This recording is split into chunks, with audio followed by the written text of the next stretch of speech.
Yèyélúà Modúpẹ́ọlá Adélékè Sanni ló ń sọjọ́ ìbí àdúpẹ́ lọ́wọ́ Elédùà. Èní lọ́jọ́ ìbí ẹ, ẹ kú àṣeyẹ, ẹ̀mí aṣọ ọkọ ẹ. Èní lọ́jọ́ ìbí ẹ, ẹ kú àṣeyẹ, ẹ̀mí aṣọ ọkọ ẹ.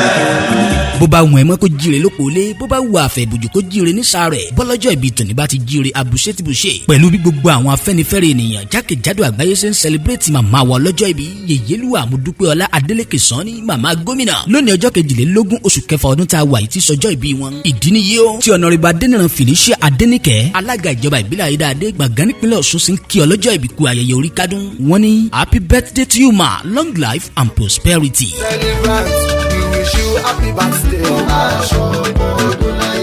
Ọlọ́jọ́ ìbí, wàá rọ́wọ́ pawú,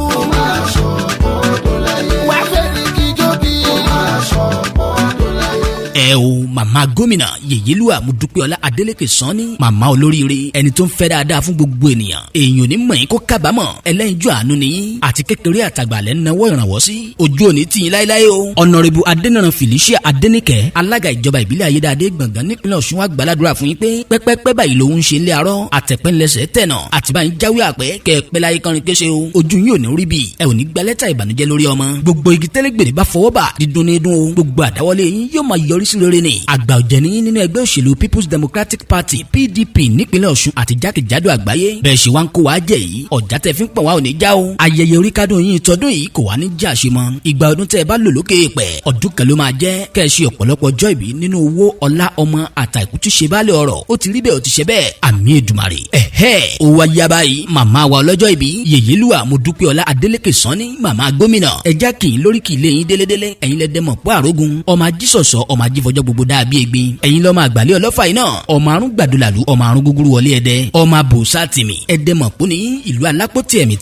ẹ̀yin lọ́mọ elépo rẹ́dẹ́rẹ́dẹ́ ọmọ ẹlẹ́wà dòdò ẹ̀yin lọ́mọ arógun má fi tìbọn ṣe ọmọ arósọmọdì gbàbọn lọ́wọ́ òjò kò lè rẹ́ni dẹ́dẹ́ ká má lè dẹ́dẹ́ ààfin tìmì láò gbọ́dọ̀ yà ó wá rẹ̀mí kò rẹ̀mí ń ó dàgbàlẹ̀ ilé ọmọ tìmì àgbàlẹ̀ abọ́ fàámọ̀nà ó tún yá nílùú ọkọ yín nílùú Ìbàdàn ẹ̀yin ní Ìbàdàn mẹ́sì ọgọ́ ẹ̀yin lọ́mọ àjòrò sùn Ìbàdàn ìlú Òjó ìlú Àjàyí ìlú Ògúnmọ́lá olódògbò kẹrin lójú ogun ọ̀wọ́ ṣòkòtò kẹ̀mbẹ̀rẹ̀ bí ìjà Ìbàdàn kì í bá ní sọ̀rẹ́ àìmúnilọ́sógún o tógun là á kó Ìbàdàn ẹ̀yin lẹ̀ ṣàgbọ́n ológbòjò sọ̀bọ́yọ kí ọmọ oníkéere ike mi ò jọ taya kan gbé mi fọ́ya ike mi ò jọ taya má ṣe gbé mi fọ́ya gànàpọ̀ ẹ̀yìn mi ò jọ tòṣà ẹ má gbé mi fó ṣàláwẹ̀ ọlọ́jọ́ ibi ike mi wá di kí àmúṣẹyẹ ẹ̀yin lọ́mọ oníké ẹ̀yin dẹ́dẹ́ Yèyélúà Modúpẹ́ọlá Adélékè Sanni màmá gómìnà akínyìn pé owó orí kádùn o àṣeyí